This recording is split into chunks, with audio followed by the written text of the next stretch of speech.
So a few years ago at Psychedelic Science, I had the pleasure of being introduced to a whole host of individuals, and I remember that your speech particularly stood out, and that was one not only for the information that you were providing, but the means and the methods. I mean, you were someone who was really willing to go into the heart of the problem, which at that time was heroin addictions in Vancouver, where you're from.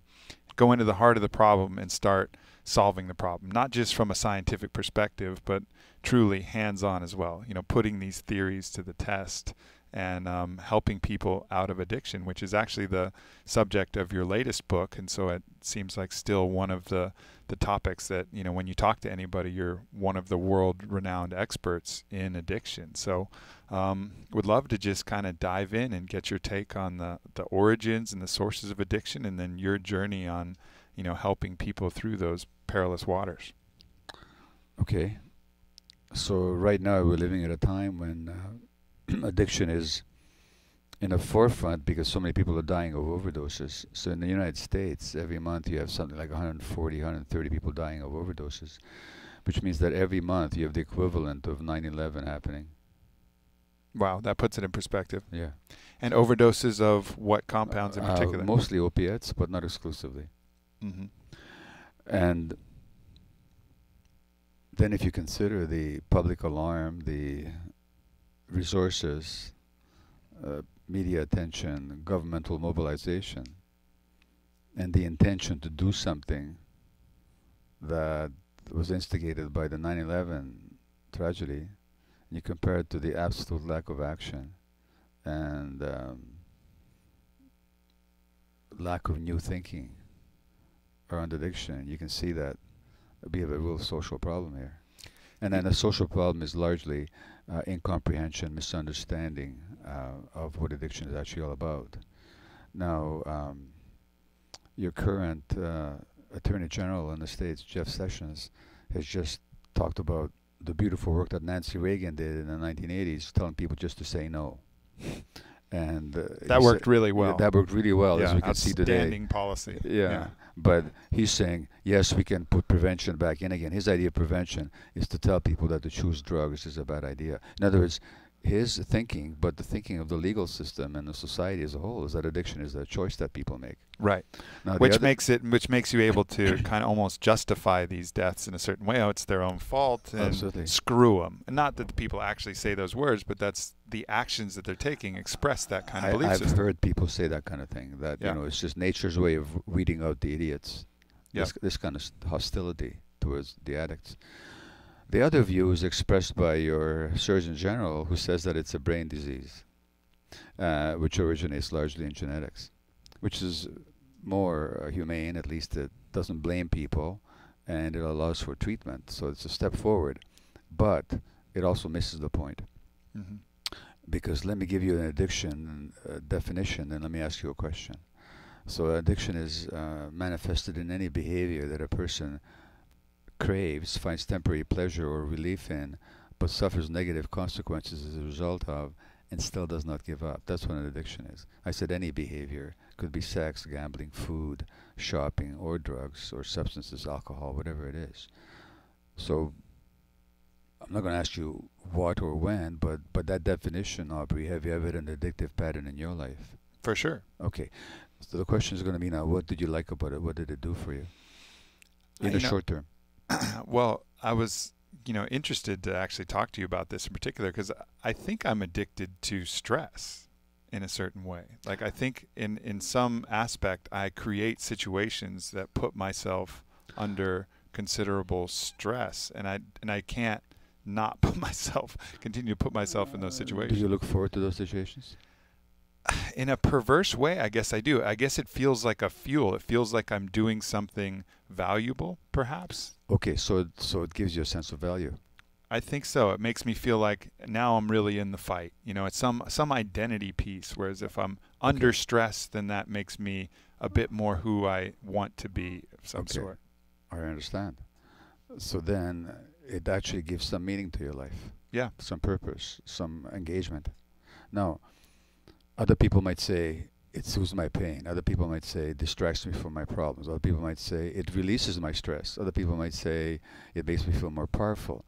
But whether it's what you said, which is meaning and purpose and value, or whether it's anything else, what we see is that the addiction is not the primary problem. It's an attempt to solve a problem. Mm-hmm.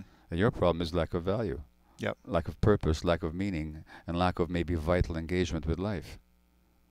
And so, in other words, to say that addiction is either a choice or it's a primary brain disease is to miss the point that it actually serves a function in your life. Mm-hmm. And then the real question becomes, where did you learn that you don't have value unless you engage with something? How come you're the not... world. Well, no, it's more specific than Yeah. that. Probably my father then. It was in the world, but at some point you learned that unless you were really active and doing something, you lacked value. Mm-hmm. Okay? So the problem is that lack of sense of value. The addiction is just an attempt to solve a problem. Now, would you agree with me that any human being has intrinsic value, doesn't matter who they are or what they did or didn't do? 100%. Except that's true for everybody else except you.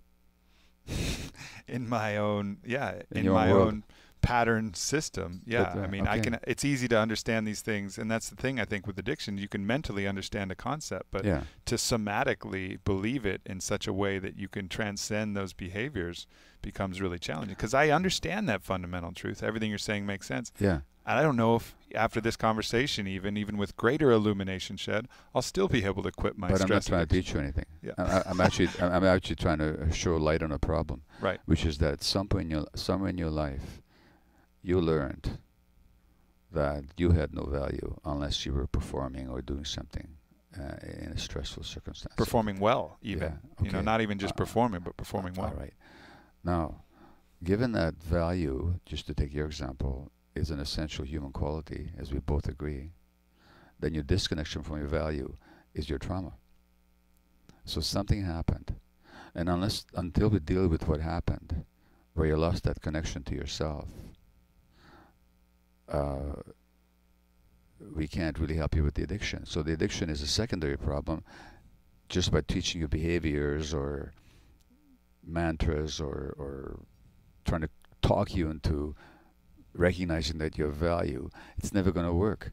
Mm-hmm. We got to deal with the underlying disconnect from yourself that's driving it. So what I'm saying about addiction is that it's always an attempt to solve the problem. It's not a primary problem, and that the problem arose out of a childhood trauma, and that trauma essentially disconnects us from ourselves. Yeah. So that's where we have to solve the problem of addiction, is in looking at what's driving it. The addiction itself is just a symptom or a response to something. It's that something that we have to deal with.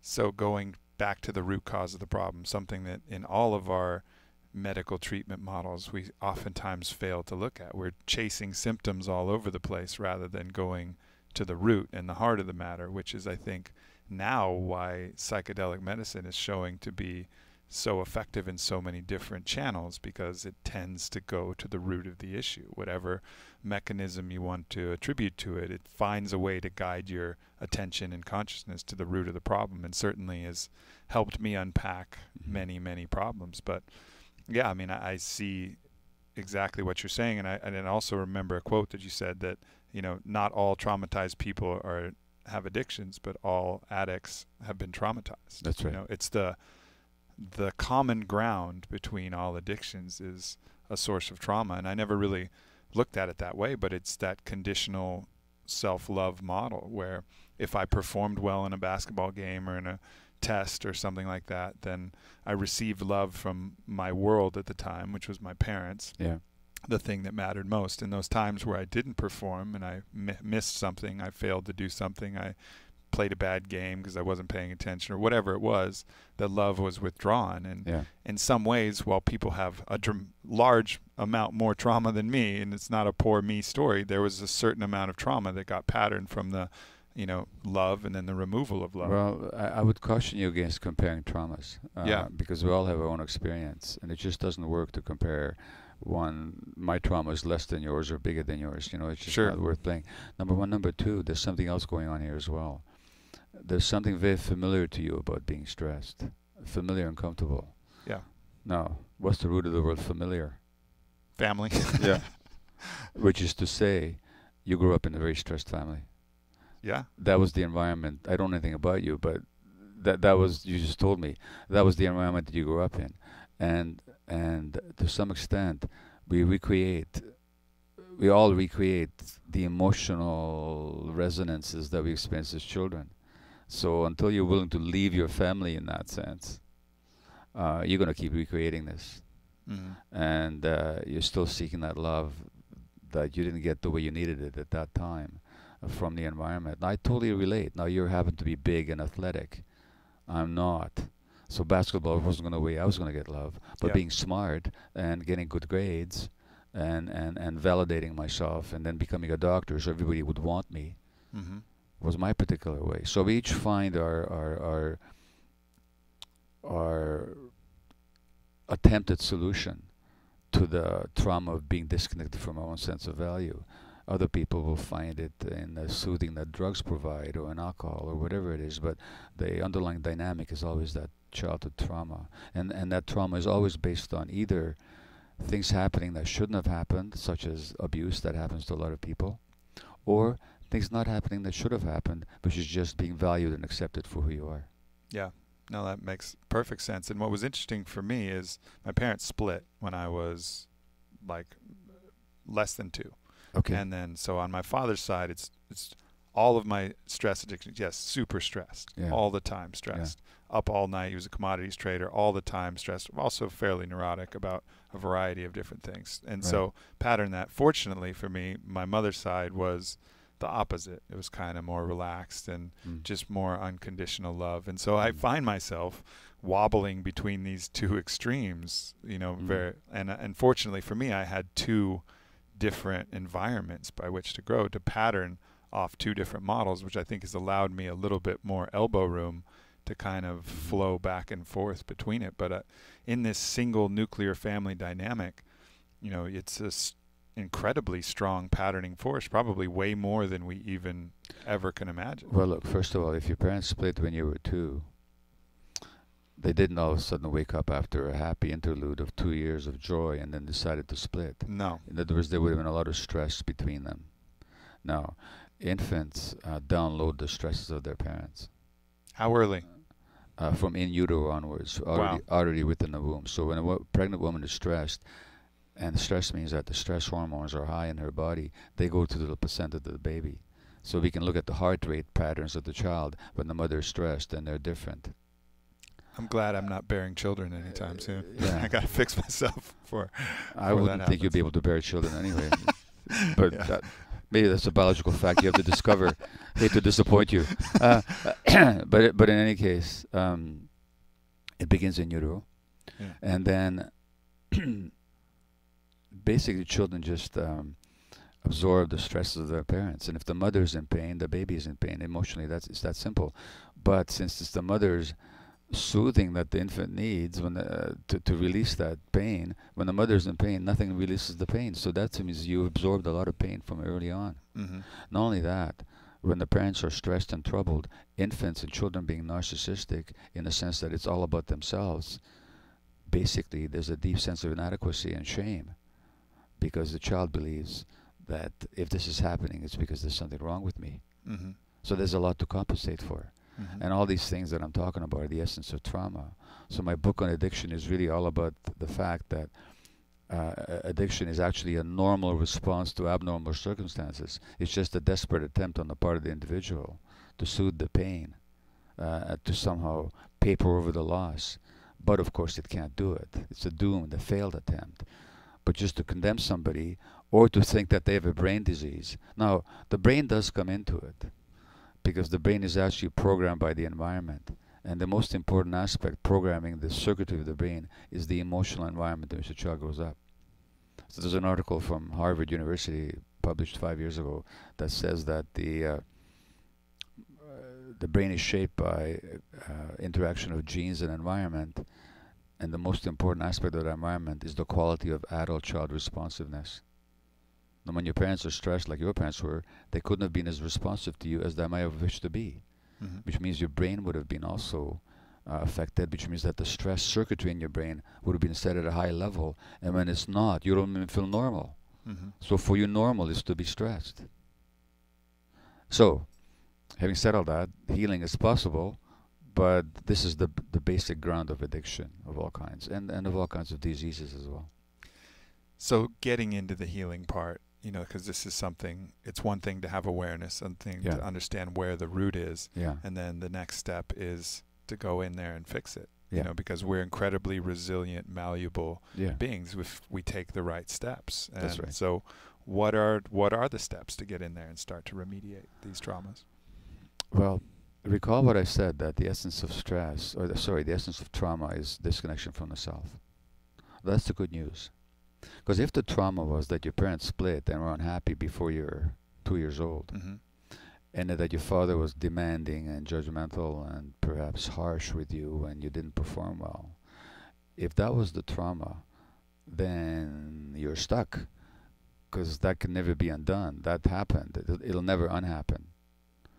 But if the result was, if the trauma was what happened in you internally, that disconnection from yourself, that connection can be regained at any time.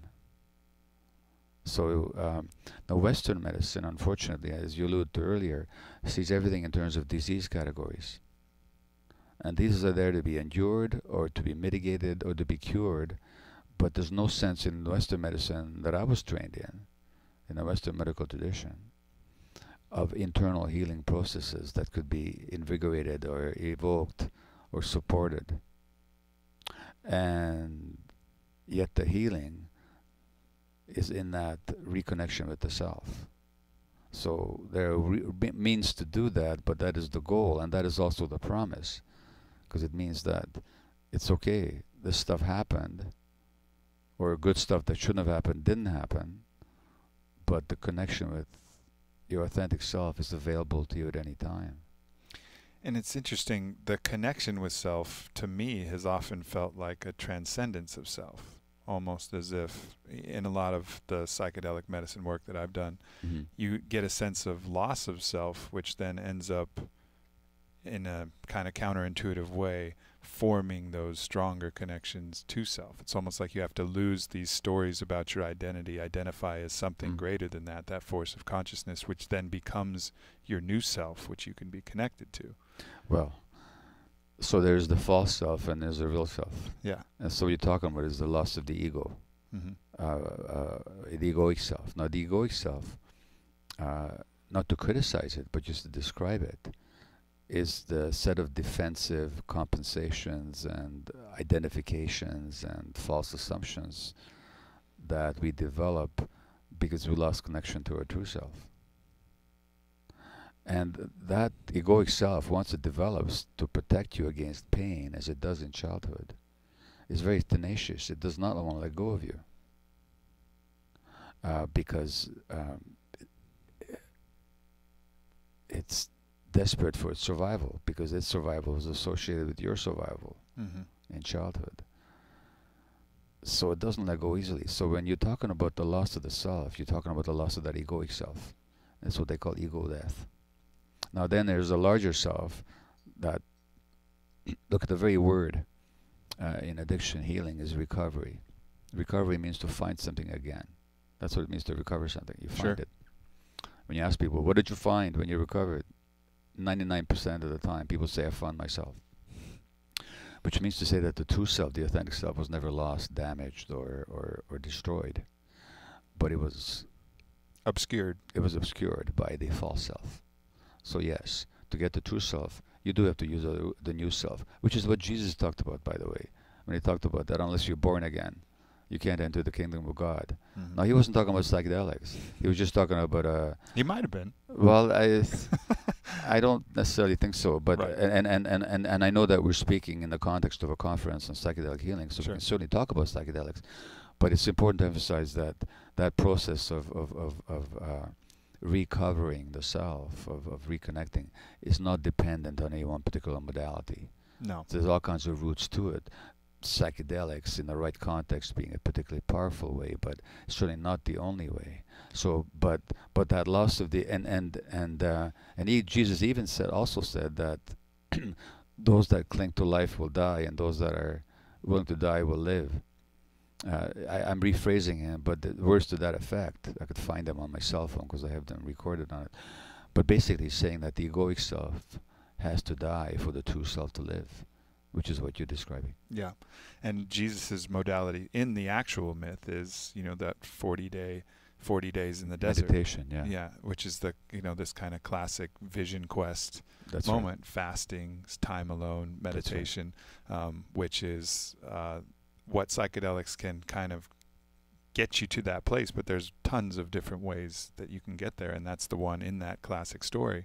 And I think it's funny that, unfortunately in the myth, people look at Jesus as having been birthed as perfect from the start. Yeah. But I think it's a much more interesting myth Mm-hmm. when you look at him as a man who is uncovering his true God self, the self that he, in his deepest teaching, says is in all of us. Well, as you have to wonder why it took him 32 years to manifest himself. Right. I mean, if he was perfect right from the beginning, why not at age 18? And now, without getting into theology, totally that 40 days in the desert, and where he gets tempted. Right. He gets tempted by the devil. He gets tempted by power and wealth and fame and all that, and he has to say, in other words, he gets tempted by the ego, Mm-hmm. and he has to say, no, I am not going to choose that, because that's not authentic. It's not where healing or salvation lie. So it's very much a typical, I would say, archetypical story. Now, again, about psychedelics, some people listening may wondering what the heck we're chattering about, because they associate psychedelics with being hippies and dropping acid and tripping out all the time. And we have to emphasize that although psychedelic healing has been a part of, plant healing has been a part of human experience for thousands of years, it can also be misused. So it very much depends on context and intention and guidance. Mm-hmm. So nobody's suggesting that take this substance and you'll be healed.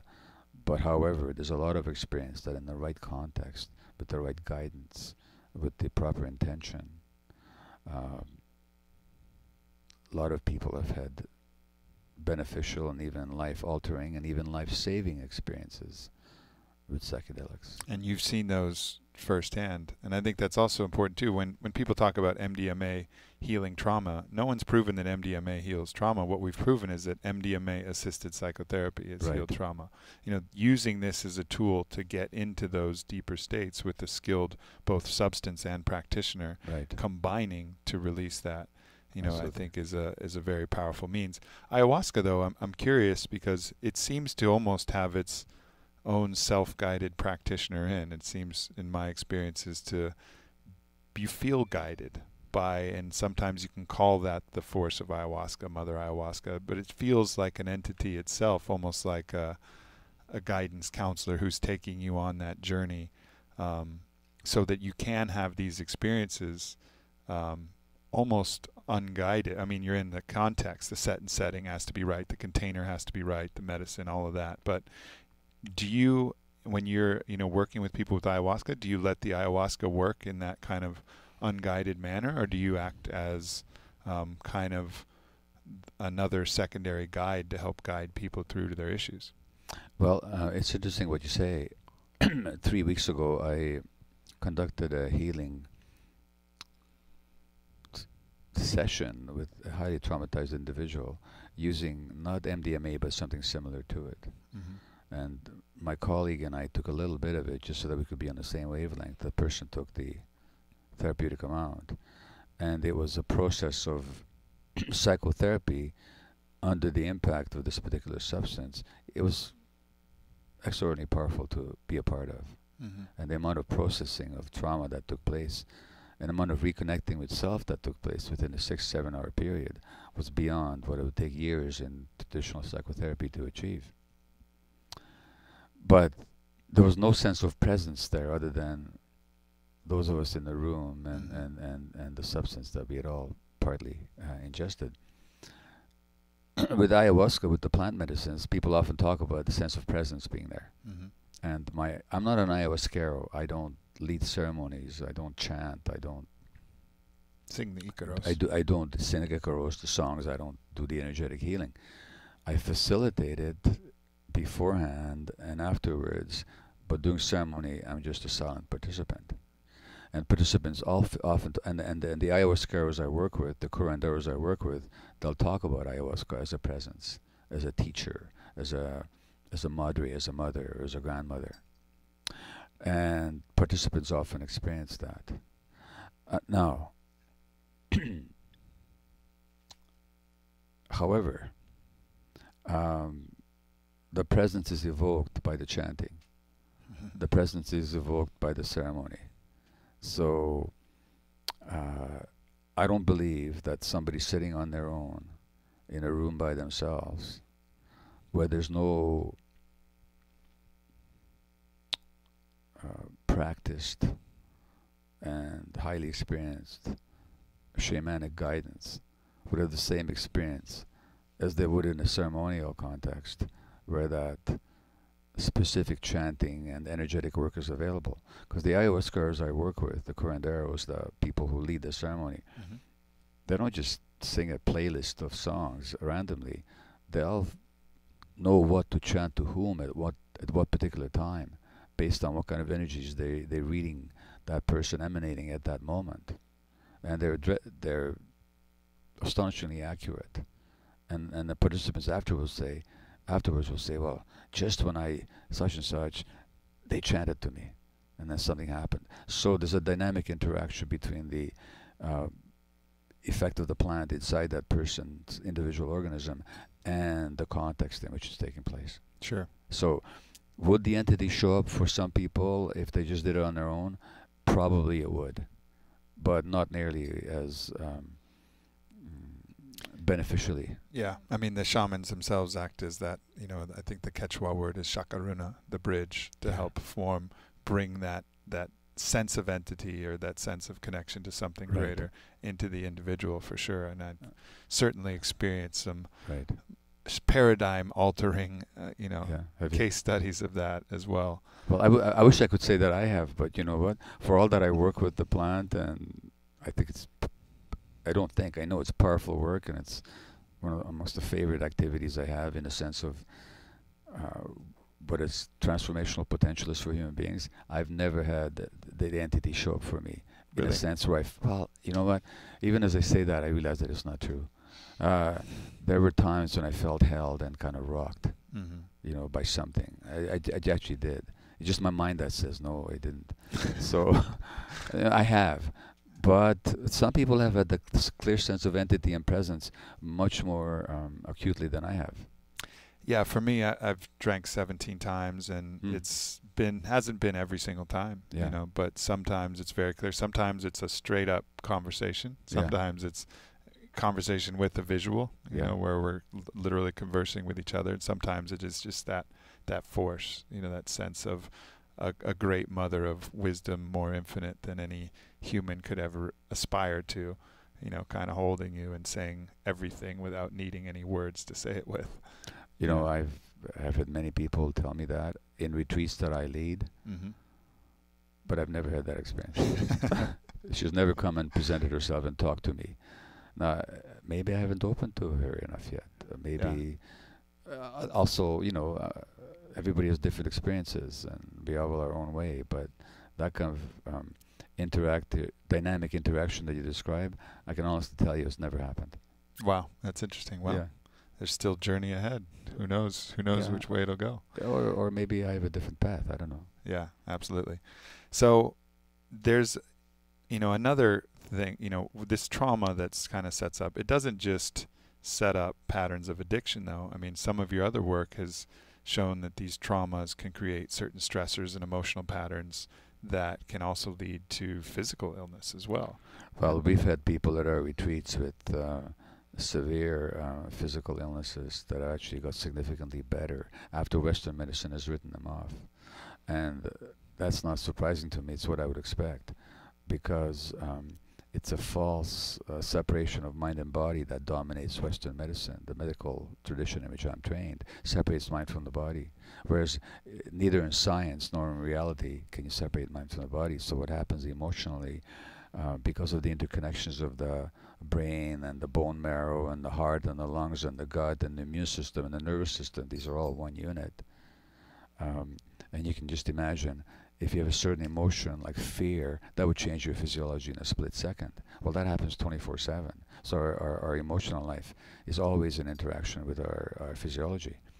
That means that certain emotional patterns will have a negative impact on your physiology, and I've certainly seen in decades of medical practice that certain childhood events will set up emotional and behavioral patterns that will stress somebody, which itself will predispose to disease. So whether you're talking about cancer or rheumatoid arthritis or ALS or multiple sclerosis or colitis or Crohn's disease, in every case there's significant childhood trauma, which then becomes translated into certain rigid coping mechanisms, which then predispose to disease. Yeah. And if you can reverse those patterns, quite a lot of healing is possible. Yeah, it's interesting. I don't know. Are you familiar with Dr. Joe Dispenza's book? You Were the Placebo. Yeah. Well, I'm not that book, but I'm familiar with his previous book. Okay. Yeah. Well, it was really eye-opening for me to read that, because placebo is this thing that science kind of discards. Dismisses. Yeah. You account for it in all the studies. No, it's just the placebo effect. Yeah. Like, wait a minute, just the placebo effect? Yeah, What you're saying is that the mind is curing the body in every known condition because you're accounting for it in every known condition. Absolutely. How about, and the great point that he makes is, how about let's focus on that thing? That's right. How about focus on the fact that the mind can cure the body? And he also has a lot of case studies of the nocebo, that effect where the mind believes that it's going to become ill or some harmful effect will happen, and how much that affects. And despite that being proven over and over and over and over again, you know, the Western model typically just disregards it, disregards the ability of the mind to heal the body. And it's really baffling that we're still in an era with that information available, but we can't make that shift. Not only are those case studies available, we even have the science to show why they're plausible. So there's a real disregard of science in the practice of medicine. There's a very narrow view of science, and there's Dispenza's book. There's Kelly Turner has written a book called Radical Recovery, where she's collected a lot of people who've on their own recovered from so-called fatal illnesses in ways that Western medicine can't explain. There's a very famous book, Dying to Be Me, by Anita Marjani, who's deathly ill with lymphoma and has got 3 weeks to live and has an out-of-body experience, and which transforms her view of herself, and she walks out of hospital completely healed, and still is years later. There's examples that I've seen. Not to say that there's an easy answer to everything, but to say that the mind-body unity and how to explore it and how to work with it is an important area of investigation and practice that Western medicine completely ignores. Yeah, I mean, and I think that's a really good point. This isn't an easy thing to do, because what you're talking about is altering your emotional and mental, you know, state of being in chemistry. Like, think how hard it is to get a song that's stuck in your head out of your head. That's right. You know, like, it's hard to get a song out of your head. Yeah, it is. And then, but think about having to do that, and Dispenza talks about that when he was healing his own body. That going through and truly unifying and uniting all of your belief in a way that you can actually translate it emotionally into the body, into the cells, into the secretions of the neurochemicals that are going to alter your states. That's right. That's hard-ass work. Or it can come in a transcendent, beautiful out-of-body moment, you know, that some people are fortunate enough to experience. But if you're going to go down the road of creating that yourself, it's a very challenging path. It's challenging, and personally, I don't know that I know how to do it for myself. It's one thing for me to advise others and to write my books about the mind-body unity or what, but it's quite another even to deal with some very simple, basic patterns of life, you know, that are not helping me, but I have difficulty giving them up, you know. So self-beliefs. So it's difficult work, but again, it's possible and plausible, and there is all kinds of reason why it is plausible and possible that is scientifically not even controversial. So it's a question of where do we put our attention? Yeah. And unfortunately, in the West, we tend to put our attention on things that, at best, well, sometimes it's particularly successful when it comes to acute issues, acute things, you know. But in terms of chronic conditions, whether of the mind or the body, we're desperately poor at healing them. At best, we mitigate the symptoms. Yeah. One of these things that I know you spent quite a bit of time on is ADD and ADHD. Right. And this is this kind of rampant catch-all disorder that everybody seems to have these days. And not only that, the medication for it is pretty much a recreational drug for most of the people I know. Can be, yeah. Yeah, and it's a very interesting time we live in, and I think you have some interesting takes on kind of where this comes from and what this is actually a symptom of. What is the root of ADD and ADHD? Well, my first book was on that, and I wrote that after I was diagnosed with it myself in my 50s. But I never bought into the idea that it's a genetic disease or a disease at all. Because tuning out the absent-mindedness, the scattered attention, is not a disease. It's actually a nature-given coping mechanism. So if I were to stress you right now, I mean really threaten you or abuse you, you have a number of options. One is to fight back, the other is to escape, or with two other of your colleagues in the room here, you could ask for help. Yeah. But what if you couldn't do any of those things? Then what your mind would do is, one of the things your mind could do to protect you, at least from the stress of it, is to scatter your attention, to tune out. Makes sense. Now, if you take the environment I grew up in as an infant, which is a highly stressed environment, and as an infant I can neither ask for help nor leave or fight back, then my mind is tuning out when my brain is developing, which develops under the impact of the environment, as I said earlier. Yeah. So that means I'm tuning out a lot when my brain circuits are being formed. So the tuning out then gets programmed in as kind of a default setting in my mind, in my brain. And now, 50 years later, or in some of the cases 5 years later, then one is diagnosed with what they call as a disease. But it's not a disease. Excuse me. It's a condition that was meant to be a temporary state under conditions of duress, but now becomes a long-term trait because the stress was so long-lasting. And then you're given this diagnosis. And if we go back to the question that you pose of why we're seeing all of this so much in society right now, it's because the parenting environment for so many families have become so stressed that more and more kids as infants are having to tune out. And that's not the parents' fault. It has to do with the disconnection in society, the lack of community, the lack of support, the economic stress on people, both parents having to be absent the whole day for the child because they have to make a living.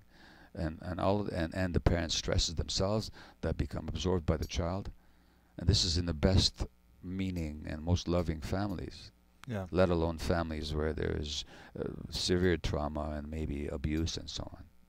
So it's a mark of the culture that more and more children are having to tune out and then are being diagnosed. And then again, what medicine does, you've got this disease, and we're just going to change the biology of your brain temporarily by means of this particular chemical. But they're not looking at how to help that child develop new brain circuits. What conditions do children need for healthy development in the home, and in the schools, and the families? And so if medication needs to be a part of it in some cases, well, I've taken them myself, I'm not against them, but they're not the answer. At the very best, they mitigate symptoms. They don't deal with causes. So, I mean, all my books, whether on addiction or stress and health or ADD, I'm just interested in the roots of things. Because which means to be radical, radical actually means root. So to be radical, you have to go to the roots of things and deal with that, as you said in the beginning, rather than just with the effects. And ADD and addiction and disease are effects, they're not causes.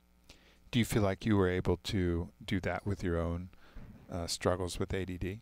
that you were able Well, to I'm not. get through it? It's been a decade that or more that I've taken medication for it. Mm-hmm. In fact, when I've tried them more recently, I mean years ago now, all I get is negative side effects. Right. I no longer get benefit, which means my brain must have changed, you know. And yeah, I've dealt with a lot of it, but that means looking at the stresses in my life, looking at my physical health, exercise, you know, how I eat. It means some mindfulness practice. In my case, belatedly in life, I've discovered yoga, or Awesome. yoga has discovered me, I should say.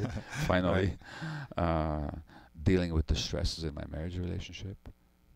You know, because the more stressed you are, the more scattered your mind's going to be. Well, it seems like it mimics the original trigger. You know, these stressful environments That's right. mimic the original trigger, which scatters your attention as an additional coping mechanism. Absolutely. Yeah, So makes sense. So if you deal with all that, then why wouldn't it get better? Yeah, Which is very different from just taking a pill. right. So if you're going to take pills, well, see them as a short gap, holding action while you go and do the work that you really need to do. And Yeah. it was actually an ayahuasca ceremony that the shaman I was working with, and we had somebody in the group with really severe ADD, and at 2 in the morning the shaman comes over to me and says, I just got what ADD is about. And I said, yeah, what is it? He says, it's an intense fear of the present moment. And of course it is, because as children we become scared of the present moment when the present moment is painful. Right. Why wouldn't we be scared of it? And then we try and escape from it at all costs. And if we can find a way to come back to the present moment, which is to say come back to ourselves, that's where the healing is. And that's where the fun is. That's where the magic is. You know, if Absolutely. you're always escaping the present moment, you know, you're not going to taste nearly the cornucopia of pleasure that's available in this life. Maybe you'll diminish and scatter some of the pain, but you're also not going to experience the positive. I mean, that is where, you know, that is where the juice is. That's the juice of the pear. Well, it is, and the thing about escape from the present is that when you escape from the pain, you also escape from the joy. Yeah. Because life holds both those possibilities pretty even-handedly as potentials, depending on circumstances. And if you determine not to experience the one, you're not likely to experience the other either. Yeah, no, that makes a lot of sense. If you could go back and offer some wisdom to younger Gabor, what would that wisdom be at different stages? Let's say 18-year-old Gabor, 30-year-old, 50-year-old. What wisdom would you offer, or would it be the same advice all throughout? You know, when you ask that question, I'm just so grateful that I'm not any of those. I mean, I'd love to have my body back at age 18, Right. with what I know now, but I don't want to go through that stuff again. You know? When I look at my diaries in my 40s, just frustration and depression, and this is despite a very successful professional life, Sure. and 3 kids and a wife that loves me. None of that made any difference eternally. So what advice would I give? Is not to look for the solutions outside yourself. Don't keep thinking that if you do this or get that, you'll be happy. But that both the problem and its resolution exists within you right now at this very moment. So put the attention there and get the help. So you can put the attention there. You can't do it on your own. Mm-hmm. So don't be afraid to ask for help. Be vulnerable. Be open. And be very curious about what's happening inside you. And it's not going to be through your political activism or your workaholism or going to bed with this person or that person that's going to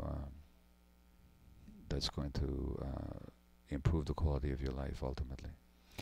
It seems to be one of the great myths that we're all subject to and that we all fall under, this idea that changing something externally is going to permanently change our internal environment. Oh, if I just get to this thing, if I just get this thing and had this thing happen, everything's going to be all right. Everything is just a false summit. It's just another stop in this mountain that you'll always be looking for until you start pointing that focus and attention inward. And then miraculously, what I've found is the more internal work I do, the more the external gets easy. That's right. The better my career gets, the more available love options I have. Yes. Everything ends up working out. So whereas you think like, oh, I don't have time to focus inside, I got to focus on this outside.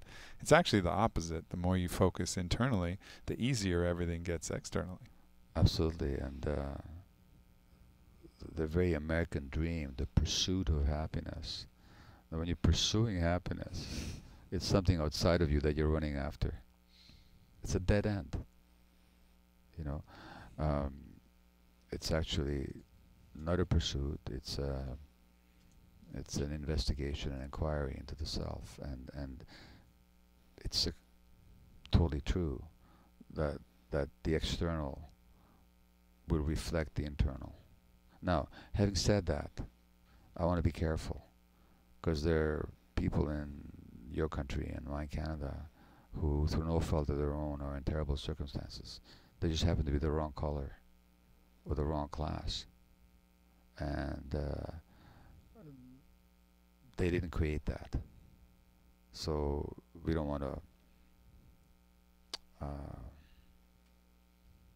defame people by blaming them for their life circumstances. They didn't. I didn't choose to be a Jewish infant under the Nazis.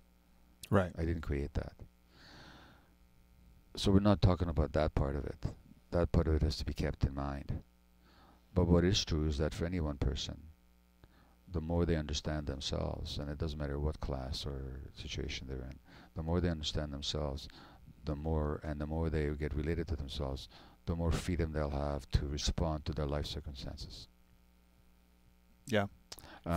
Even in the worst circumstances, if you can help manage your internal environment, you can help manage the thing that matters the most. I think one of the most compelling stories I read was from Ryan Holiday's book, Obstacle is the Way, and it was someone who was stuck in a prisoner of war camp, POW camp in Vietnam, and horrible conditions, daily torture. And in his own mind, he played a round of golf on his favorite course back home just to keep his mind sane, and controlled those thoughts, and would play the whole. Sometimes he'd get in the sand trap, have to, swing himself out of the sand trap, played this every single day. And while people around him were dying and suffering, he was managed to keep that thread, and eventually got out, survived, eventually got out, went out to that. And the cool end of the story is he went out to his course that he played in his head every day and shot par.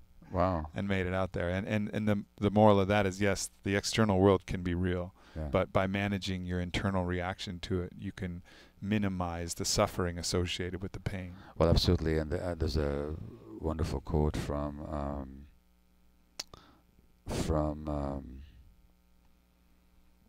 Viktor Frankl.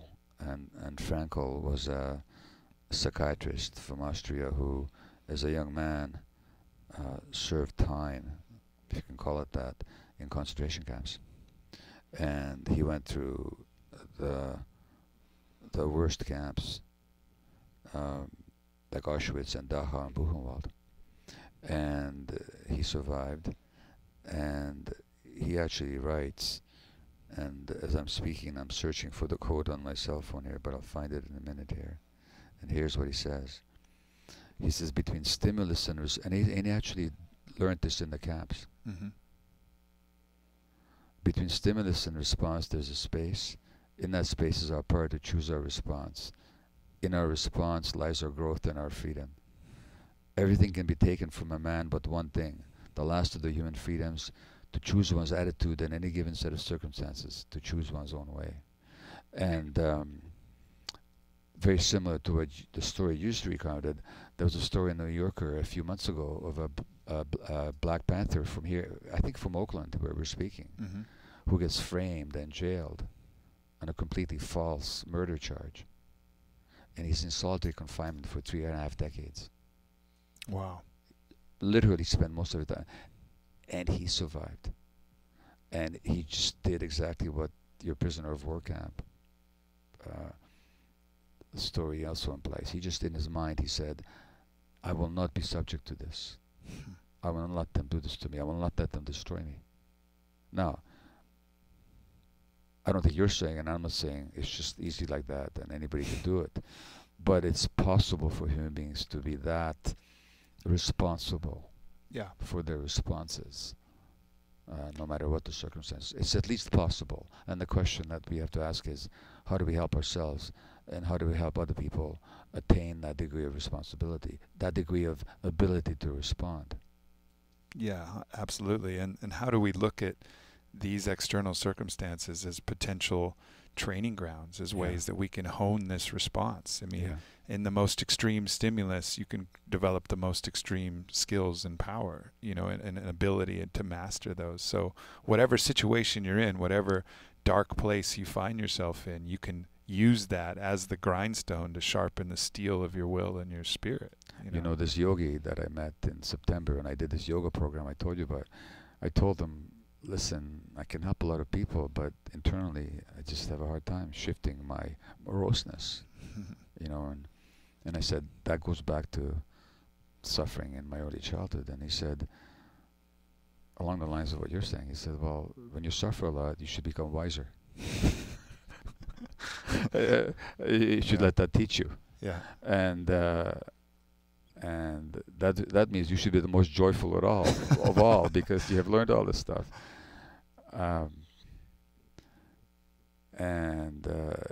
He said, that suffering of yours happened a long time ago. What's holding you back now? He says it's simply that you got this sharp mind that can cut like a scalpel to the truth and help a lot of people see reality, but internally you don't know how to use the mind. You keep that sharp knife of yours keeps cutting yourself. And you know, just that little conversation and then the practice that followed has made a huge difference for me. I can see the smile coming out of you even when you, even when you talk about it. Yeah. It's a beautiful thing. It's beautiful too that even, you know, you just recently discovered yoga. It's not too late to learn new things and develop new practices. Wherever you are, I think it's one of those other fallacies of the mind. We love telling ourselves, oh, it's too late. Yeah. Bullshit, it's not too late. It's never too late. There's always an opportunity to learn and grow. And well, that's so, my line about that is I'm 73 now, and I'm really glad I'm not as stupid and young as when I was 72. You know? Oh, that's beautiful, and I think it's a good way to end. Where would you like people to go to? I know you got a great website, blog up, and some books out. Where would you like to, if people want to learn more about what you do? Well, I speak all over the place, so my speaking events are always listed at my website, www.drgabormate.com.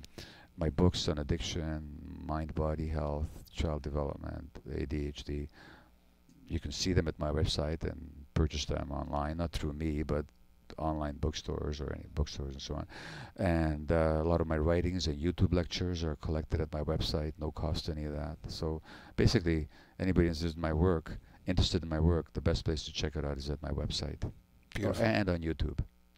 Awesome. And by the way, I'll be offering some online courses. Finally, I'm getting into the 21st century. So outstanding. And if people are interested, again, they can sign up at my website. Awesome. Well, when those come out, I'll make sure to share all the links and let everybody who's listening know for sure. Thank you. Gabor, it's been a true pleasure and an honor. I'm happy we got a chance to sit down. That was great. I enjoyed talking with you. Thank you. Yeah, for sure. Thanks.